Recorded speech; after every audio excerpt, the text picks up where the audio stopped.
வணக்கம் சார். என் பேர் சித்தையா. எங்கள் அப்பா பேர் எஸ் சின்னங்கையா. நாங்கள் திருநெல்வேலியிலேருந்து வரோம். ட்ரீட்மெண்ட் பார்த்துன்னு இருந்தோம். பார்த்ததுல அவங்க சொன்னது எதுக்கு மேலே வேலைக்கு ஆகாது, இட்டுன்னு போயிடுங்க அவரை அப்படின்னாங்க. அதுக்கப்புறம் இங்கே நாங்கள் நெட்டில் தேடும்போது புனர்ஜென்ம ஹாஸ்பிட்டல் கண்டுபிடிச்சோம். இங்கே வந்து இப்போ 4 மாதம் ஆகுது.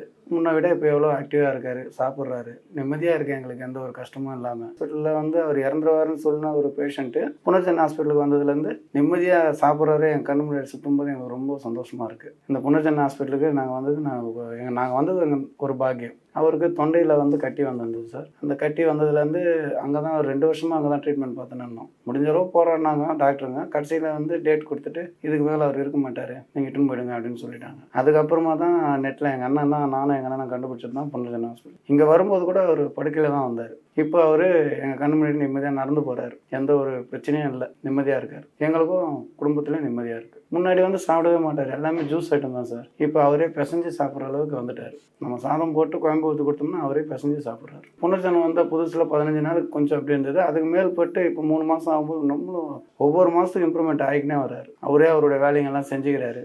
இப்போ முன்ன மாதிரி எந்த தொல்லையும் பண்ணுறதில்ல. சார் என்ன அறிவுரை சொல்கிறார், நம்ம புனர்ஜென்ம ஹாஸ்பிட்டலில் என்ன சொல்கிறாங்களோ அதே உணவு தரோம். அது அருமையாக அவருக்கு உடம்புக்கு கேட்குது. அவரே வந்து சும்மா இருக்குமா, அவர் ஏற்கனவே வேலை செஞ்சால் சும்மா இருக்கிறதில்ல, பெருக்கிறது, அவர் வீடு சுத்தம் பண்ணுறது, கோயில் ஒன்று வச்சுருக்கோம், கோயிலில் விளக்கேற்றுறது, வரவங்களுக்கு நல்லது கெட்டது பார்க்குறது, எல்லா வேலையும் அவரே செஞ்சுக்கிறார்.